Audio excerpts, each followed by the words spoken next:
You take an idea and use the idea holistically from 360 degree back 360 degree. An idea. We were preparing for another exhibition, and there was a moment that we had the works collected in one of the neighborhoods, the La neighborhood, and we worked with 4 of us through the neighborhood with these huge charcoal paintings. And that was such a beautiful moment because it was so dissonant that at that moment I thought, well, we should not take this art away from this place. Rather, we should bring art to this place. That's roughly when it all started.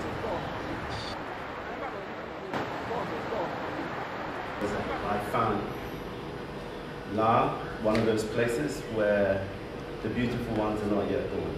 There are no trees. It's as if we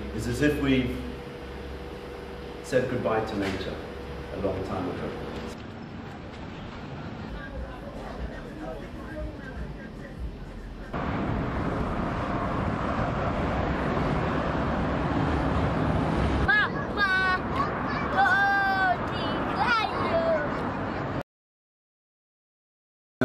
What he was talking about so many years ago is also still relevant for current times, not only in Ghana, not only in Africa, but in the entire world.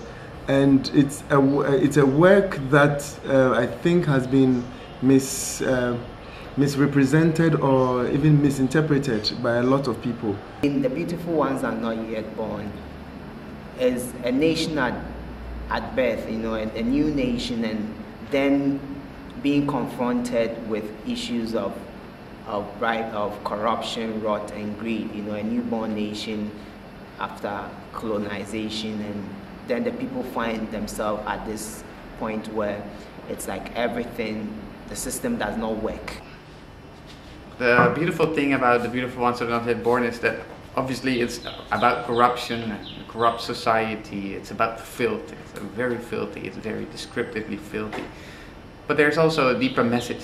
The deeper message being beyond that, there are people that strive for a better society in their own small and perhaps even meaningless way.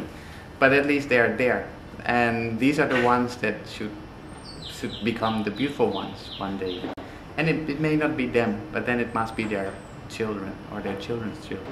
But this aspiration, that's deeply enshrined in the book. And that's what the book brings together with the La neighborhood.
Anything that makes The Beautiful Ones Are Not Yet Born a special project is this idea of bringing back the art to the place that inspired it.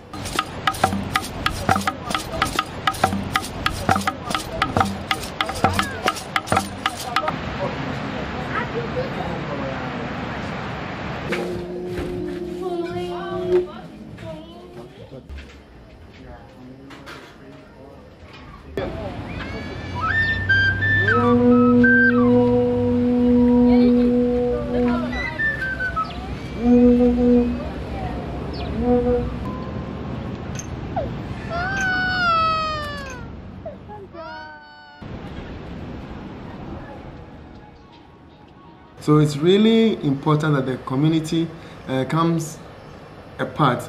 Then the artwork does not only reside there as an autonomous object, but it's there as a communal object. So we are sharing together. The artists make the work, but the community also makes the work. Their participation is important as much as the engagement that the artists also have with them. So it's very important that the community is always involved in not only the making, but also the viewing and the discussion of the work.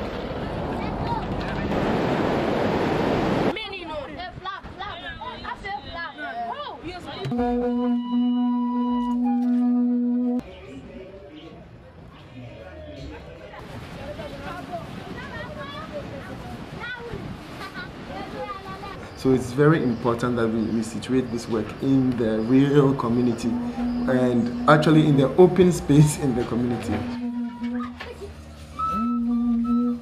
So I think art has a very important role to play in a society.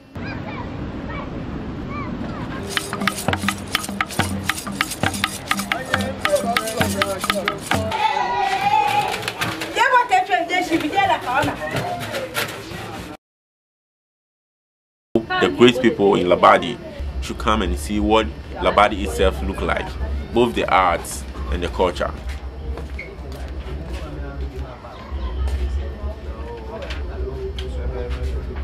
When the sun comes.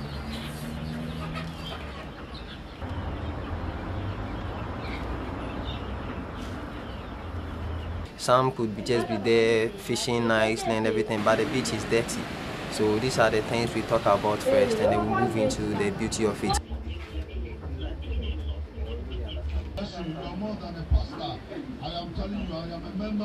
I think that when they see things that are different from what they do every day, they begin to question, you know.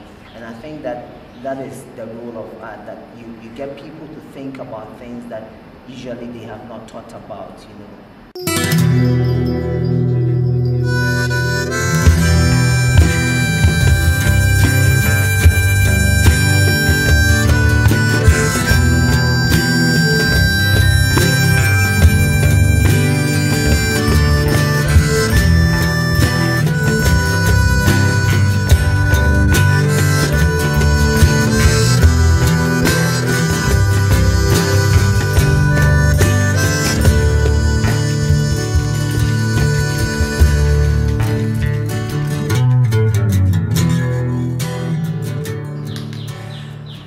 I have to admit that I'm amazed by how much involvement we've gotten. Obviously, it was a difficult project, also for us, because we didn't know what to expect. It's very strange to walk into a neighborhood and to decide, listen, we will put an exhibition out here. But having, I think 8 or 9 or even 10 artists now from the La neighborhood, it creates quite a strong interaction. And of course, it's a mix of everything. You have established ones, again, very young artists. But this is exactly the learning that should come in. And it's not so much about the individual artworks either. It's very much about how these artworks come together, and especially how these artworks are going to interact with their environment and how they're going to interact with the people living in that environment.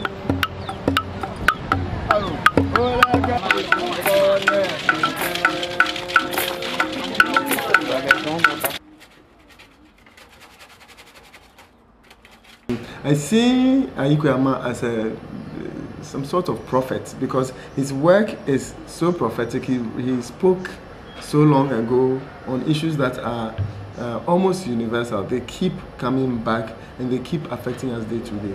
And things concern all of us in the same way. So we cannot say, for example, that the beautiful ones are not yet born is only about Africa and the corruption in Africa, but it's something that touches us all as humanity.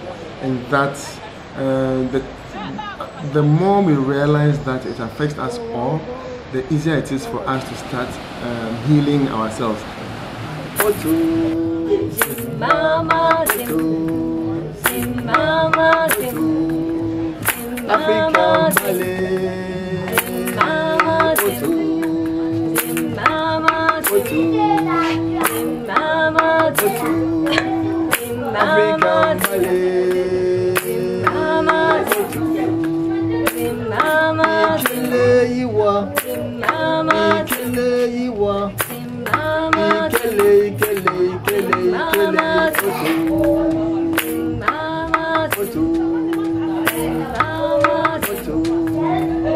African Malay.